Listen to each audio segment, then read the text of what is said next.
a major studio was not going to take a project on like this, which had, sex scenes in it, graphic violence, because that wasn't where Hollywood studios were. Ray was very keen to do something new that was a departure from his usual films, but that could also exploit the fact that he was the master of creature features. Can you even fathom Ray Harryhausen and Frank Frazetta together to bring us a Conan movie in 1969? It would have been insane.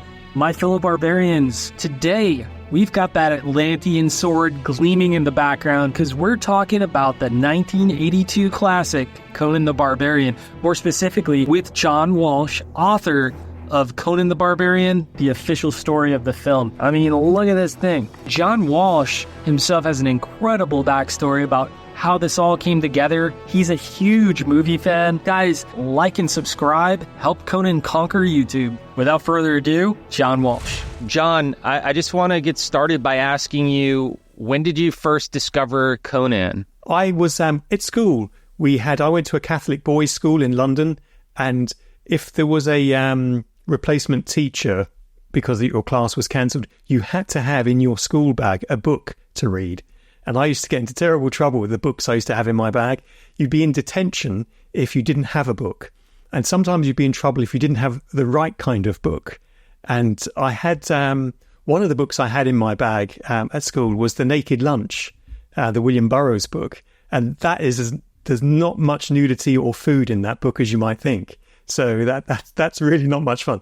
But Conan was kind of okay to have in your bag. If it wasn't a comic strip, of course. So I had some of the Lancer paperbacks, which I got. And it was fabulous because, sometimes you didn't know when you're going to have a Conan afternoon or a Conan morning when you're expecting to have double maths or something rather duller than maths. So for me, it was through the books, but it was the film that kind of galvanized me when I saw that in the early 80s. But obviously, they're both very different creatures, and it's what we're here to talk about. This book that you made, I'm curious, how did you get involved with this, and what is the research process like? People are always frustrated when I tell the story of how I became the publisher said, do say this when you're speaking about yourself, how I became an international best-selling author, which I always feel slightly embarrassed to say, but it's true. I wrote the first book for Tyson Books, Harryhausen, The Lost Movies, thinking that would be my only book. When that came out at the end of 2019, I was delighted and it was very successful. And Titan Books said, let's go again, let's do something else. And I said, well, on Ray Harryhausen? They said, well, have a think, what would you like to do? And I said, well, next year, 2020, is going to be the 40th anniversary for Flash Gordon, the Mike Hodges film. And they said, oh, no, we can't do that. We've tried before. And I was like, oh, so it's not my great idea. And they said, no one has great ideas. People have good ideas, but no great ideas. And they said the rights for the film are in different places, and we've tried to get them together. And I thought, oh, well, if I can get the rights together, can I do the book? And they were like, oh, sure. And I was like, really? Okay, right. I'm not going to pass up this opportunity. So I managed to get the three parties together, which were Universal Pictures, Hearst Publication and King Features, who own the comic strip for the character, and Studio Canal here in, head office in Paris, but London office too. and they agreed to allow a license for this book. I wrote it then in lockdown because lockdown happened in March, I think it was 2020. And it was phenomenally successful. It was my first standalone making-of book. And since then, I've been doing books sort of pretty non-stop for Tyson and looking at unmade films. And the next book was Escape from New York, yes, which was also a Studio Canal property, the John Carpenter film. Then it was Doctor Who and the Daleks, which is up here on the shelf behind me. You can see it's based on the television series that people know, but this is the feature film versions. There was two of them with Peter Cushing, and I absolutely love those films. A lot of people maybe aren't as big a fans of those as I am, and Titan didn't think the books would necessarily sell, and they did in their droves. So then they said to me, look, we're doing a great new publishing deal with Fred Manberg and the folks down there at Cabinet and Heroic Signatures to reissue all of the Rob E. Howard collection, the comics, the novels and so on, with new artwork and some new adventures. Would you like to write the making of Conan? And I said, yeah, absolutely, because I had a long list of books and Conan was on there. And I'm fascinated. I'm as fascinated by the story of the film we see on screen as the story of making the film. And I think if you can be as fascinated by both aspects, then you can make a great book.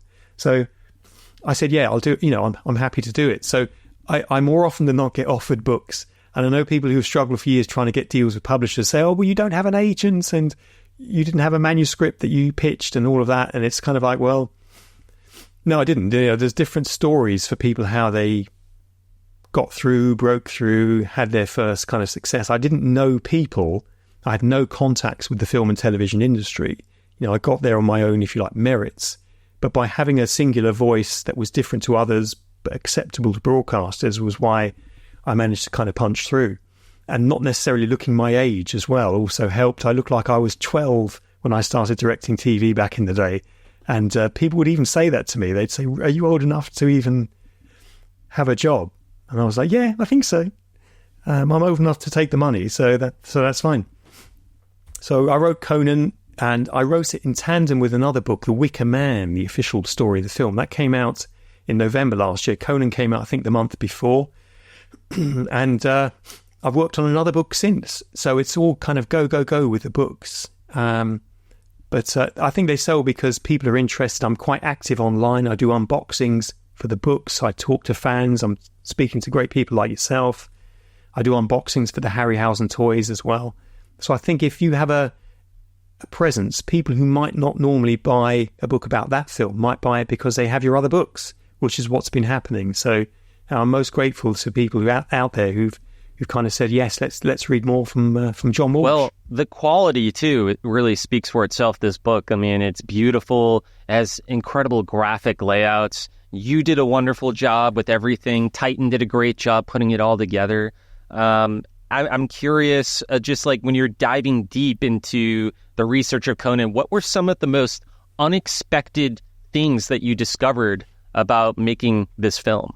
Well, I'm a big fan of Dino De Laurentiis, who I won't say is hugely underappreciated or underrated, but I think he deserves an even bigger position in society and within the legacy of film than he's actually achieved. Really a standalone maverick. This film happened because of Dino. Flash Gordon happened because of Dino. No one else could get these films made. I'm a big fan of King Kong 1976. That was a Dino film. Dino was a singular ball of energy who made this film happen, and yet he hated the idea of Arnold Schwarzenegger playing the lead.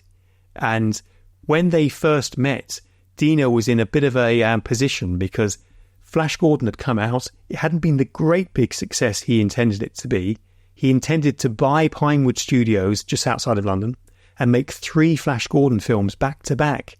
That's why the sets were built so solidly and so expensively. And he had the rights. He had the rights to do it. And it's like, no, really? I'd found that out pretty much for the first time for my Flash Gordon book because the studio opened up all of their paperwork and I went through all of it. And a bit like in Jaws where they say, we need a bigger boat, I was saying to the publishers, we need a bigger book. And they were like, no, we can't afford to go bigger than we are. So it was always fascinating finding out new things, how Dino didn't like Arnie, but they became enormous great friends later on. Arnold himself said that Dino was like a second father to him because of the great advice that he'd given. And there were small things that I was absolutely befuddled by. Raffaella De Laurentiis spoke to me extensively and wrote the foreword for the book. And she said that she and her future husband, Buzz Feitchins, who also co-produced the film, who I spoke to as well, they loved the film. And it was truly their youthful energy that pushed through what you saw on screen with John Millius. Ned Tannen, who was head of Universal Pictures, and Dino De Laurentiis sat at the back of the first preview screening thinking, I don't know what we've done here, but I don't know if this is going to find an audience. And it was hugely successful with the preview crowd. And they looked at each other like, what are they seeing that we're not seeing? Because Dino didn't really feel the film had what it took to break through at the box office. And the best indication of that, he refused to give the film a stereo mix.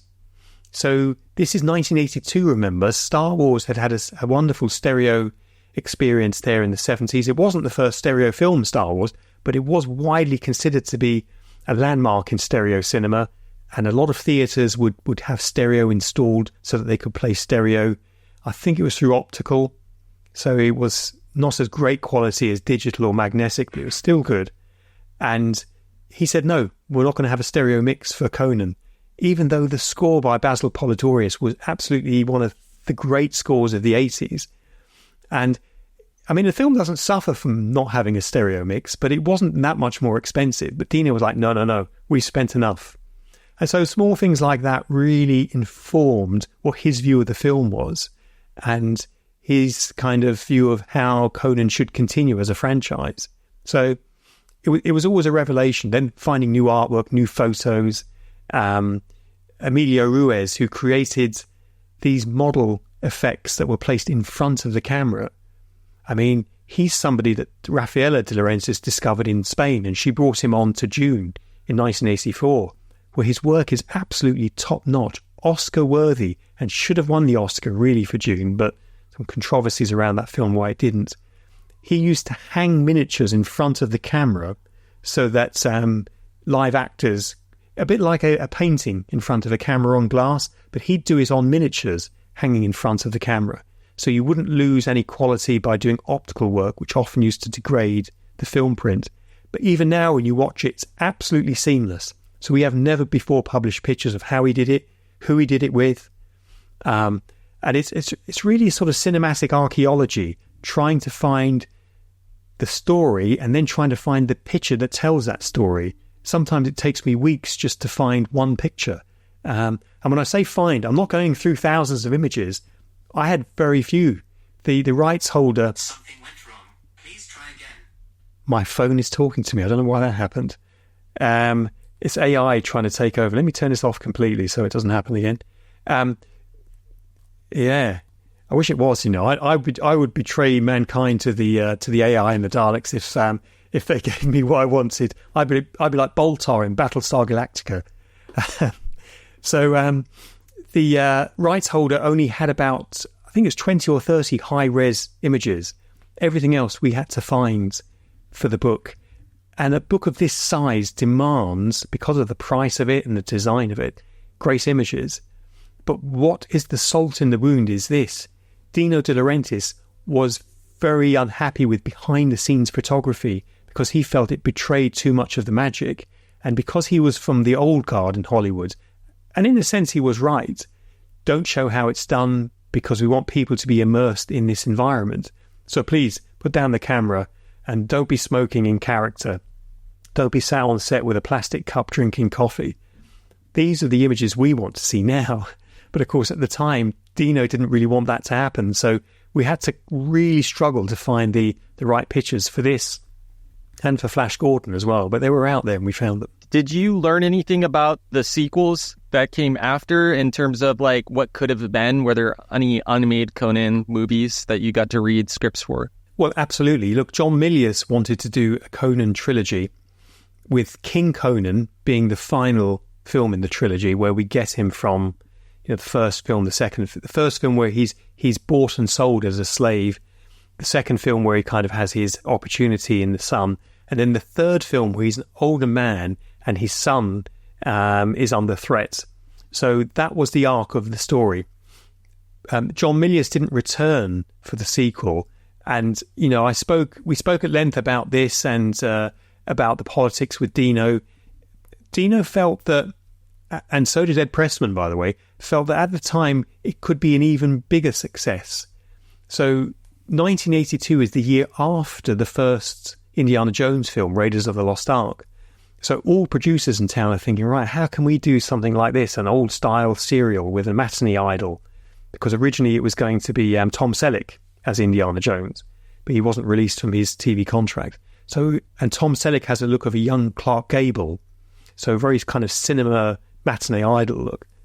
So producers were thinking, how do we do an Indiana Jones? And Dino was thinking, well, we have it here. We can do something Indiana Jones-like with a Conan sequel. He didn't get on with John Milius as well as people might have thought. It was Rafaela de Laurentiis who was the kind of glue between them both. And the reason for it is very simple. They were very alike. They were strong alpha male personalities.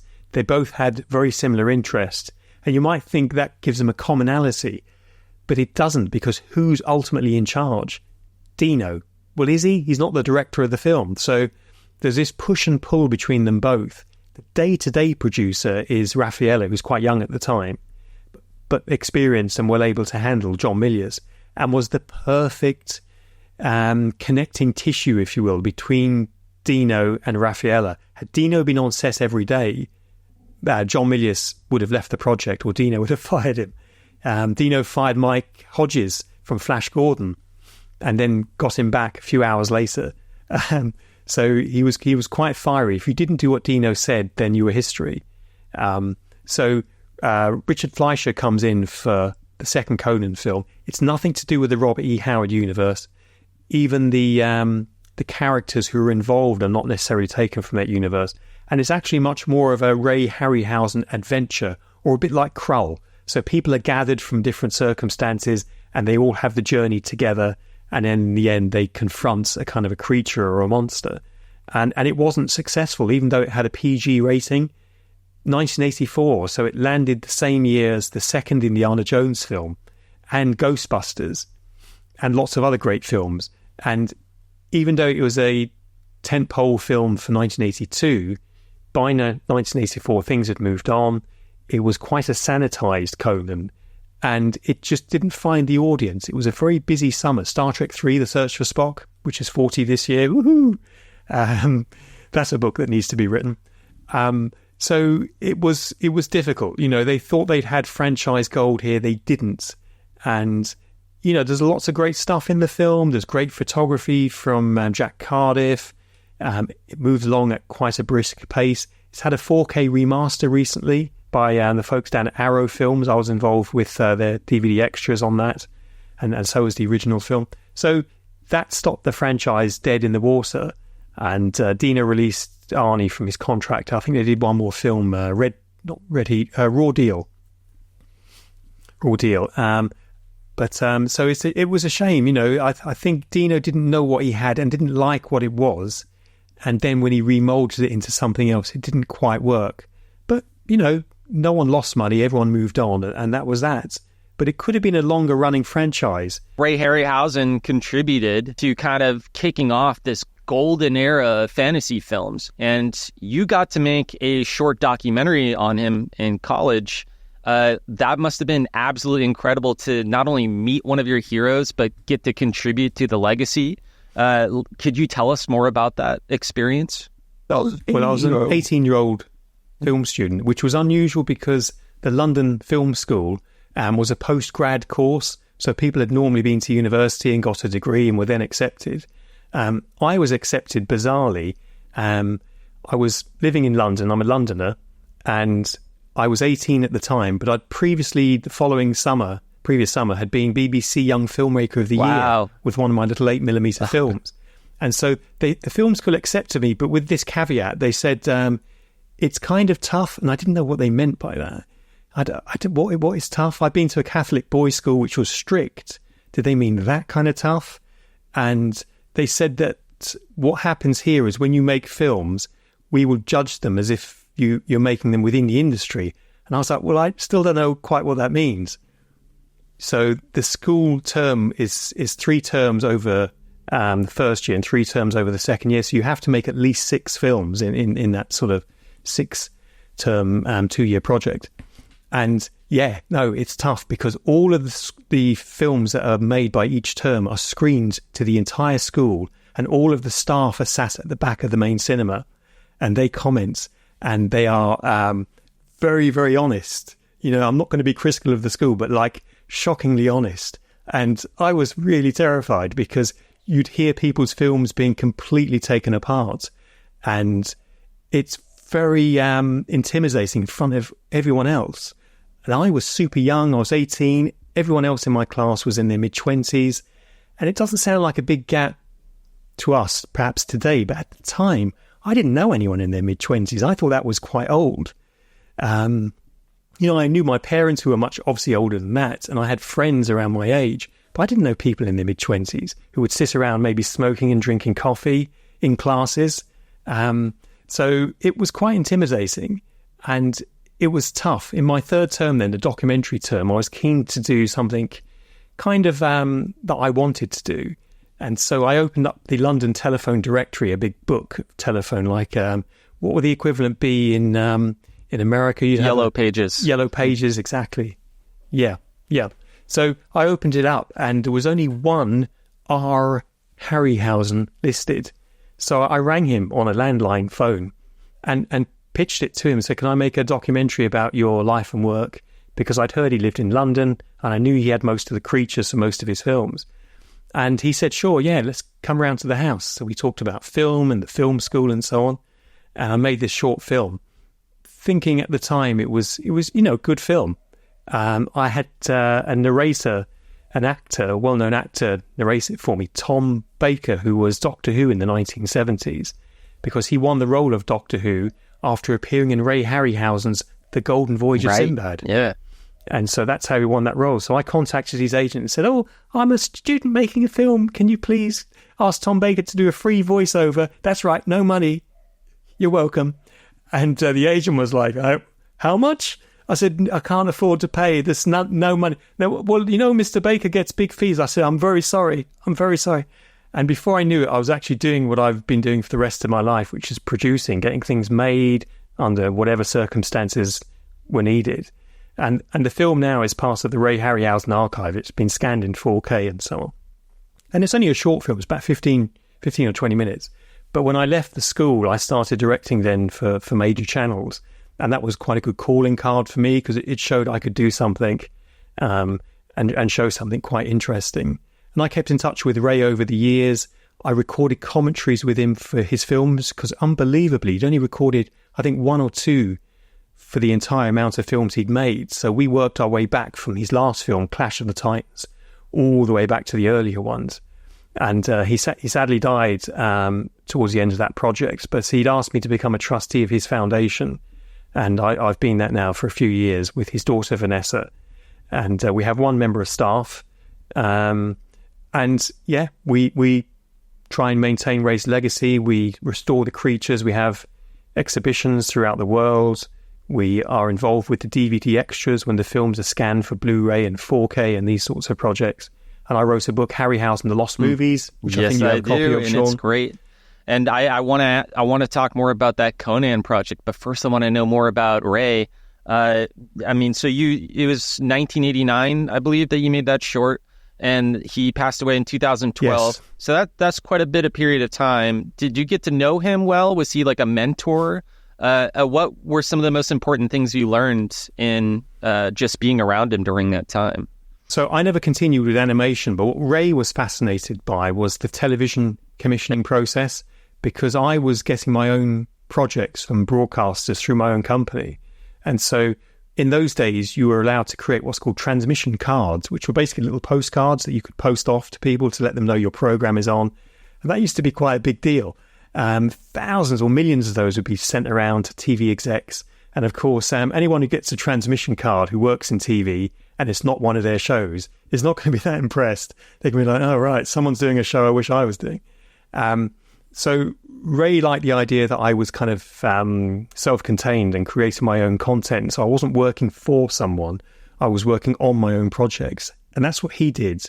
People sometimes mistakenly think he was brought in to do special effects. No. He always created the films and decided what the special effects would be, which is the polar opposite of if you were making a film today, Sean, and you went to Industrial Light and Magic and got the great folks there to work with you. They'd be facilitating your vision. So we kind of got on very well. He was a very generous man. The film industry is notorious for people being kind of jealous of their time and of their contacts, whereas Ray was very generous with both his time and his contacts, and felt that the more you were inclusive with people, the more you could move things forward. So he was quite the pragmatist, really. And so he was kind of pleased with how well I did from such humble beginnings at the film school. He used my short film when he went and gave talks, so he'd often play that in advance to kind of give people a rounded view of his life and work, so that he wouldn't have to always sort of kick off with the origin story, as it were.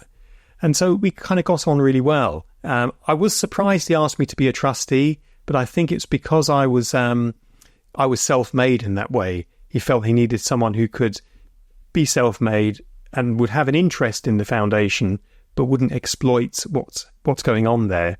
So I'm hoping that he'd be pleased with what we've done so far since... Well, let's talk about that. What kind of projects are happening with the Foundation right now? So, look, Ray's intention was to preserve the creatures and to explain to people in future years how he worked and what he achieved. So his kind of working practices, if you like, thinking that they would become redundant and perhaps sort of extinct because people were moving across to other technologies. And yet, fascinatingly, Sean, today there is more stop motion being produced than at any time when Ray Harryhausen was working. So he imagined a future where stop motion would be considered a part of the past, but actually is part of our present. So we're in a situation at the Ray and Diana Harryhausen Foundation, and if people log on to rayharryhausen.com, they can find out what we do. We have like podcast series, we have an active Twitter, Facebook, and all those things. You can find out how to interact with us. Come and see exhibitions in different places around the world. See our books. My book, Harryhausen, The Lost Movies, Harryhausen, The Movie Posters, and Vanessa Harryhausen's fantastic Ray Harryhausen, Titan of Cinema, where she looks at his creatures and the paraphernalia around it. With 50,000 items in the collection, we're the largest animation collection outside of the Walt Disney Company. So, but when you think it's just one man, the fabulous Walt Disney Company had to employ, even back in the day, multiple people to make a film. Whereas Ray Harryhausen did most of the animation solely on his own, which is quite an incredible feat when you think about it. So the creatures are in different states of repair. We've had them repaired and they go back on exhibition, completely repaired under the guise of Mr. Alan Friswell, our official conservator, because Ray Harryhausen chose him to do the restorations on the creatures. But what we have been doing, and I'm going to reach over and grab one of them here, we've been doing a series of high-end sort of replicas. That's so cool. And this is from Star Race Toys. This is Talos. Talos Awakes, where he's on these plinths. I have his plinth over here. I won't attempt to lift it. It's quite big. And in my office here, I've got so many different creatures from Ray's films, the Kraken, Medusa, so cool. Kali, all of those. If I dare turn my computer around, I hope I don't disconnect things. Which way should I go? I go this way. So you can start to see some of them there. Redosaurus, there's Talos. When some of these films came out, the toys didn't sell that well. There was like a whole politics around why that happened. So Ray would have been really thrilled to see that super expensive toys are selling out as pre-orders. That is surprising, right? Minotaur is like $800. It is surprising because, back in when these movies were coming out, like toys would have killed. Kids would have loved to have those action figures and stuff based on all his creatures. So I'm glad that it's finally getting done. Well, there's a story, and I told Ray the story of this. He didn't know. I showed him on my phone. I said, look, on eBay, the auction site, if you wanted a Clash of the Titans figure in its card on a little blister pack, so very like a Star Wars figure, it was, I think, about £200 or £300 mint in box. It had never been opened. And he said, well, why would it be that expensive? Because they weren't successful when they came out. And there's a story behind that. So if you were a toy shop in the 80s, it's a bit like well-known cola brands. If a cola brand gave you a fridge to put your cola in, you couldn't put another brand of cola in that fridge if they gave you a free branded fridge for that cola. Well, when Star Wars figures came out, if you were a toy shop and you had the Star Wars figures, they would give you all of the standee stuff, all those cardboard standee stuff and everything else, and might even pay for some advertising locally for you.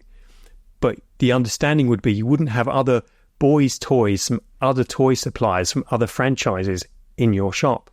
So along comes a few franchises, Battlestar Galactica, Buck Rogers in the 25th Century, Clash of the Titans, and boys' toy shops who wanted them were a bit like, I don't know if we can sneak them in because half the shop is girls' toys, half is boys, and in that half, it's all Star Wars. So what was happening was the Clash of the Titans figures were ending up in kind of stationery shops where you might buy newspapers and a ream of paper, but to pay their way, they were having to charge more for them. So in between the pens and pencils and erasers, there might be a kind of a Calabos figure or a giant Kraken in a box. It'd be much more expensive than buying it in the toy shop. So this kind of killed off those toys before they had a chance to find their feet, because what kid who has pocket money is going to rush into a stationer's and say, show me Pegasus, show me Perseus? That's not going to happen. So it's a shame, and Ray didn't know about that, and it's a story that kind of killed the franchise of those figures. So now, all these years later, people like me who've got more money than sense want them, and ironically now I get them free. Behind me you can see on the shelf there Bubo the Owl, the full-size Bubo the Owl, and Minotaur's heart is along here as well, from Simba and the Eye of the Tiger.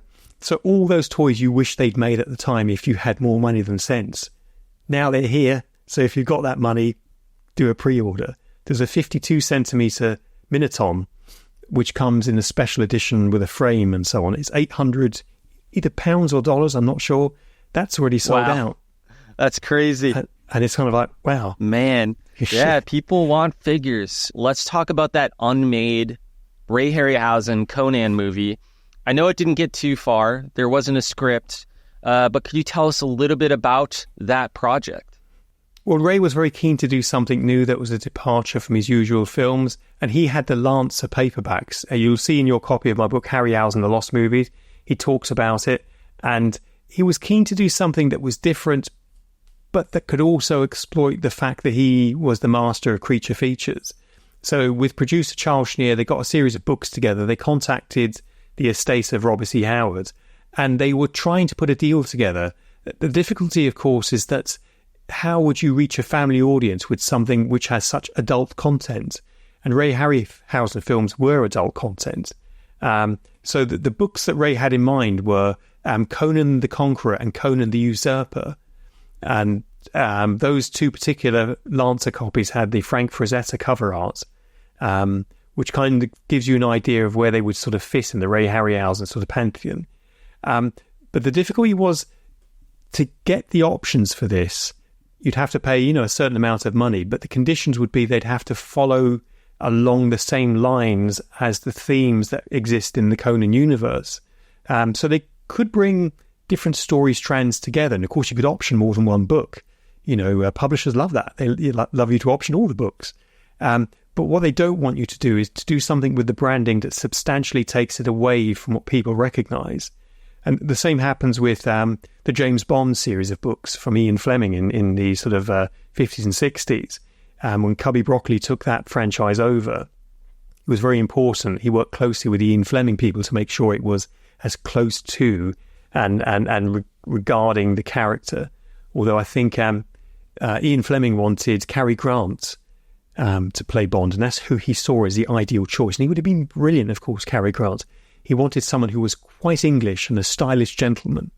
And of course, who he ended up guessing was a Scottish bodybuilder. And it's kind of like, okay, that's not who I imagined. So I'm not sure who Ray would have had in mind for the casting of Conan, and whether he would have gone for an actor and had them built up, or whether he had gone to a sort of a bodybuilder and helped them with the acting. It never got as far as that. But it was because they were worried about getting a film that didn't work. Because the minute a film failed financially, then your entire business model starts to fold in on itself. And Ray's films can take up to 4 to 5 years. So if you're ahead of a studio and you say, I want a Ray Harryhausen film, it's kind of like, okay, well, 5 years' time, will that do you? Whereas if it's an action adventure or a romantic comedy, you can probably turn that round in 12 months. If you're a studio head, you want to be there when the films you've greenlit are ready for theatres. So it was always a hard sell. So the sharp edges of horror, which Ray wanted to do horror films. He wanted to do something around Dante's Inferno about going to hell. Conan, it couldn't really work. A major studio was not going to take a project on like this, which had, sex scenes in it, graphic violence, because that wasn't where Hollywood studios were. The major studios like Warner Brothers and Columbia Pictures don't go there. And in fact, when we fast forward to the 80s, there's a whole story around why they do. I also know that, the rights to Conan were really messy at that time too. So I'm sure that was a factor. But this was he wanted to make an R-rated Conan, just like hard, like he wanted to be true to the source material, correct? So like you said, blood, guts, sex, monsters. It would have been far different than anything he had made at that point in time. How much further along did it get before it was completely shut down? Well, it's once it gets to the point of money, how much and what are the conditions. This is the point in where it all starts to fall in on itself. He tried to get the rights from the H.G. Wells estate for War of the Worlds and The Time Machine, and his great friend George Pal beat him to it, and he had discussed the projects with George Pal. So there was always a sense of, if we're looking at a property, how many other people would find that out too? And so I think it would have fallen at the point of money being exchanged, because what an option does, it gives you, it doesn't make the film for you, but it gives you the right to be the exclusive kind of leasee of it for a period of time, 12 or 18 months, and then you go to a studio and try and get it greenlit. So I think it would have fallen at that first exchange of money and views. So it's a shame it didn't happen, but had it happened and failed, then we might not have had the films that followed, because what year? This would have been, I'm just checking in my book now, this would have been sort of 1969, I think. Yes, 1969. So if that had happened and things had gone wrong, then no Golden Voyage of Sinbad, Sinbad and the Eye of the Tiger, or Clash of the Titans. So everything is judged on your previous projects, and so might have been a smart move. And we'll never know without having an alternate universe and seeing if it happened. Did he get so as far as like production art at all for this project?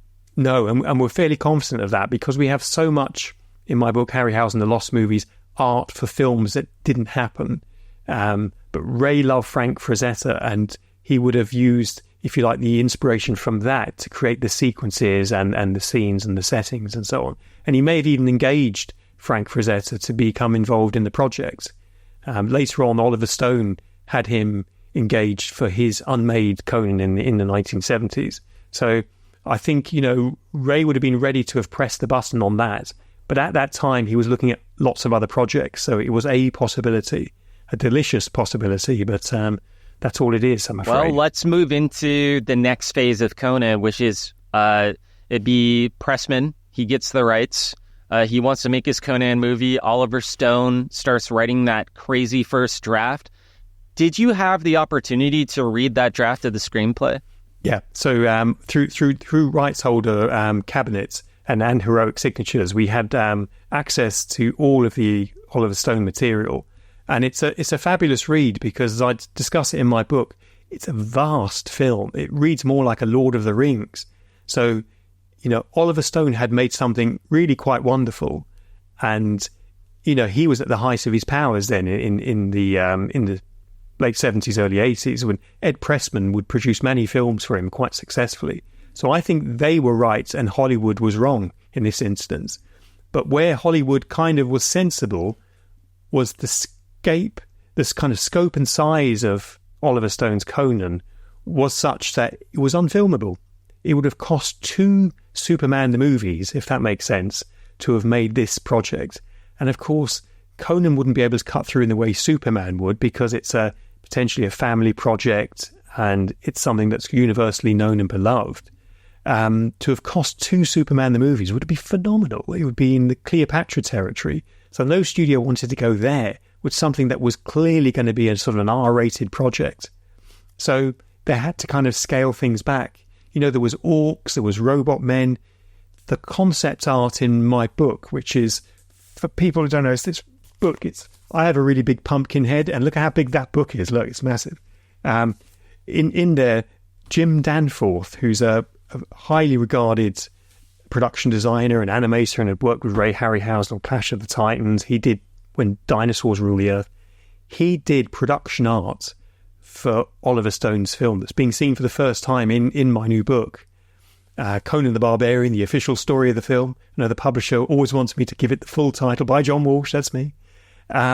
So when you see in there, you think, wow, I can see why Ray Harryhausen would be interested, because it feels like it could be a Ray Harryhausen film with all of these creatures. There's someone who looks a bit like Calabos. As I say, there's like a robot man as well. And a large snake creature much larger than what appeared in the John Millius film. So highly ambitious. And part of me thinks, Oliver Stone, a super intelligent man, Ed Pressman, one of the great Hollywood producers, they must have known. They must have known. There's something that's called estimates when you go through a script, where someone can financially work out how much each page costs. So if it's two guys like us in a coffee shop in a present-day setting, well, that has a kind of quite a minimum cost because you can get a location on a Sunday and get it quite cheaply. If it's us two guys on the edge of a mountain with two armies behind us and one are orcs and one are robots, well, the cost on that page is going to be phenomenal. And then at the end of the page, I sprout wings and fly and some of your guys turn into creatures and run. Well, it starts to go out of control in terms of the estimate per page. So how did Ed Pressman and Oliver Stone think they could write something that was so outrageously expensive and be accepted? And that's kind of an unknown question at the moment, because Oliver Stone never created something else that was as largely unfilmable as that. And when he talks about it himself, and he talks about the problems he had with addiction in the 70s, he sometimes says that it was the result of the excesses he had in his body at the time that led to the excess that was the screenplay for the Unmade Conan. And what I'd love to have done is put it in the book. It's a massive screenplay. It's as many pages as my book is. But I thought it'd be great to have it as a supplement at the back so people can kind of thumb through and have a look.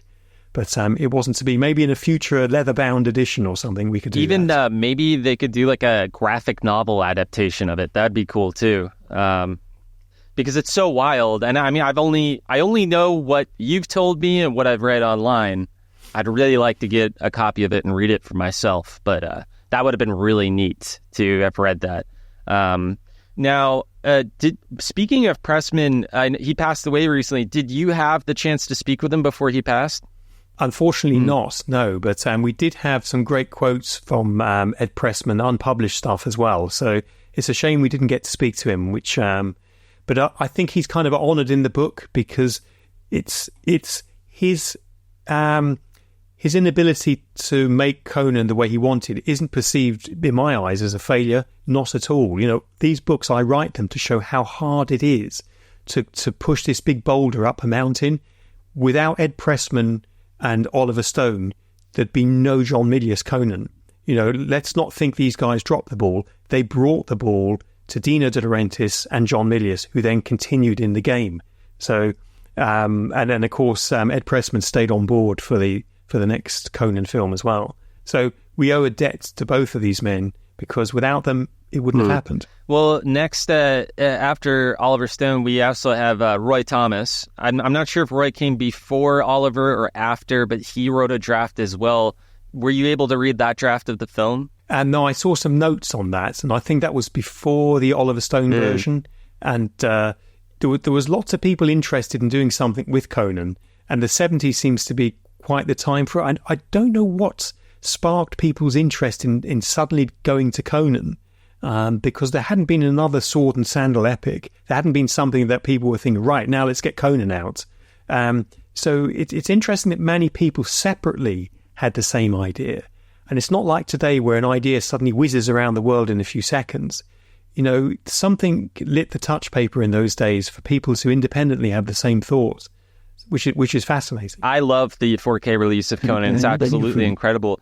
What kind of pieces did you put together for the special features for that? Yeah, the guys interviewed me there on both my books and asked me about what I'd found and comparing both films. And we talked also about the box office, what was happening in 1982, what was happening in 1984. In 1982, it was a less busy year for science fiction, but Tron was out in 1982. Of course, E.T., the biggest film of the year, 1982. The Thing from John Carpenter, which was like the anti-E.T., that was out in 1982.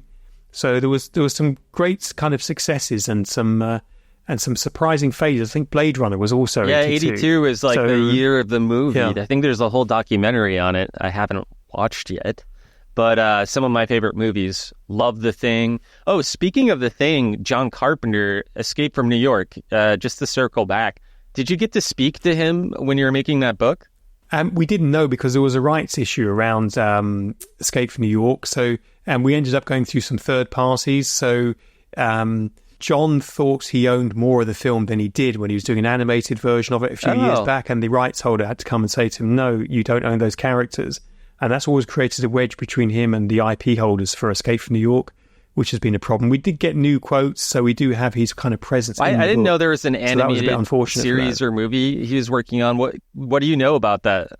Well, I've seen the artwork, and Kurt Russell was working on it too, and Drew Struzand was doing some of the artwork, who is a famous kind of poster designer. Well, Drew's such a great guy. Him and his wife ended up giving me some great artwork, unseen stuff for the Escape from New York book. And you can see some of the cover artwork inspired by the animation film that John and Kurt were working on exclusively in Escape from New York, the official story of the film. So there's some great sort of unseen stuff in there too. And I think this is a great opportunity for people to say, look, this is what could have been. And it's maybe a last chance to show the public something from the development work, because people are interested to see what could have been and what should have been. Who might have been cast. The studio didn't want Kurt Russell. There was other actors they had in mind. So it's always interesting to find who could have been. Look, before Tom Hanks was offered Forrest Gump, it was offered to Robin Williams first. Oh, really? So it's I mean, he's a great actor, Robin Williams, but it would have been a very different film. And Robin was also offered The Truman Show as well before... Jim Carrey, yeah. Jim Carrey. Speaking of casting, in the book, you tell us that original actors considered for Thulsa Doom were Sean Connery and Christopher Lee, and I also know for Conan they had considered Charles Bronson and Sylvester Stallone pre-Rocky. Tell us about that, because I think that's super interesting. Well, interesting you mentioned Charles Bronson, because he was the first choice by Avco Embassy to play Snake Plissken in Escape from New York. Oh, yeah. So I suppose these are the actors of the day. If we were to do a film now, you might say, well, who are the action stars of today that we would put in something? We look at maybe the Marvel universe and the DC universe. But I mean, there's two reasons why actors aren't chosen necessarily from the first choice. It's because if they're available and if they can be afforded, because sometimes some actors want to be paid more than they should because they think it's a bigger budget film, they can ask for more money. Sean Connery famously was offered the part of Gandalf in Lord of the Rings and turned it down. And Morpheus in The Matrix too, also. That's it. But did decide to do The League of Extraordinary Gentlemen. Which by the way, is like a... Yeah, I mean, it doesn't hold up because of the CGI. That's the problem. Like, that was like the era where like a lot of those movies from the early 2000s, Lord of the Rings being an exception, of course, because they did a lot of practical. They just don't hold up because the technology wasn't quite there and everyone was so excited to use it. They kind of ruined it. But now things are starting to slowly come back, where you're seeing not only is the technology better, but also we're using more practical effects again, which I think is wonderful. But yeah, what could have been? Speaking of which, you've made so many of these projects, you've researched so many unmade movies. If you could pick 3 unmade movies that you'd like to see, like just have it appear in front of you and you could watch it, what would those 3 unproduced projects be? Well, the sequel to Clash of the Titans, which we have a full screenplay for and lots of kind of imagery, that was called Force of the Trojans, which I know people sometimes think that's a bit of a humorous name. It's not. It was before that product. Force of the Trojans would be a particular favourite of mine. There was different sequels for Christopher Reeve's Superman films, which never happened. There was a plan for a Superman 5 that involved other superheroes. I'd like to have seen that. And Ray Harryhausen's version of War of the Worlds, where his War of the Worlds would have been on tripoded legs, as they were in the H.G. Wells original. When it was made by George Powell, they decided to have them as kind of flying saucers, which is still great. But I'd love to have seen Ray Harryhausen's version of War of the Worlds. Oh, that would have been great.